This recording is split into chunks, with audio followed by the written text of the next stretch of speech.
بھارت میں شیخ حسینہ کی موجودگی اور جانشینی منصوبے کی بحث۔ یہ معاملہ محض سفارتی پناہ کا نہیں بلکہ ڈھاکہ کی آئندہ سیاست کا ہے۔ بنگلہ دیش کی سابقہ وزیر اعظم شیخ حسینہ اس وقت بھارت میں موجود ہیں، جہاں انہیں بھارتی حکومت نے خصوصی مہمان کے طور پر رکھا ہوا ہے۔ تجزیہ کاروں کے مطابق یہ معاملہ محض سفارتی پناہ کا نہیں بلکہ ڈھاکہ کی آئندہ سیاست اور قیادت کے حوالے سے بڑے سوالات کو جنم دے رہا ہے۔ یاد رہے کہ جنوری 2024 کے عام انتخابات میں اپوزیشن جماعتوں کے بائیکاٹ اور کم ٹرن آؤٹ کے باوجود عوامی لیگ نے کامیابی حاصل کی تھی، تاہم انتخابی عمل کی شفافیت پر بڑے سوالات اٹھے۔ اسی برس جولائی اور اگست میں طلبہ کی ملک گیر تحریک اور اس پر ہونے والے پرتشدد کریک ڈاؤن کے نتیجے میں درجنوں نہیں بلکہ سینکڑوں افراد ہلاک ہوئے۔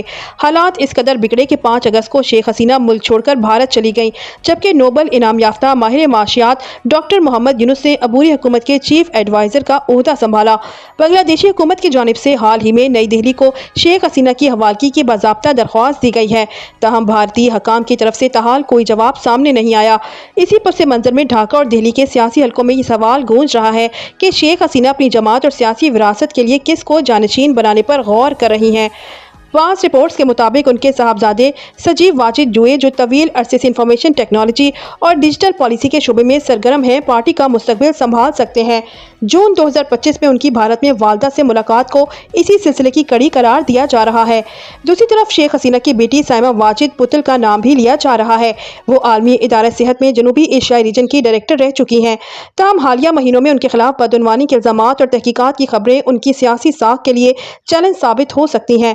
اگر خاندان کے بجائے عوامی لیگ کسی اجتماعی قیادت یا پریزیڈیم ماڈل کا انتخاب کرتی ہے تو امکان ہے کہ حسینہ فیملی پس منظر میں رہ کر پارٹی پر اثر انداز ہو، مگر ایک بڑی رکاوٹ یہ بھی ہے کہ عوامی لیگ کی رجسٹریشن معطل ہو چکی ہے، جسے جماعت کے انتخابی مستقبل پر سوالیہ نشان لگ گیا ہے۔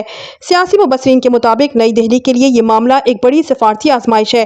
ایک جانب سرحدی سلامتی، تجارتی راہداری اور خطے میں اثر و رسوخ کے تقاضے ہیں، تو دوسری طرف عبوری حکومت کی بین الاقوامی حیثیت اور انسانی حقوق کی صورتحال۔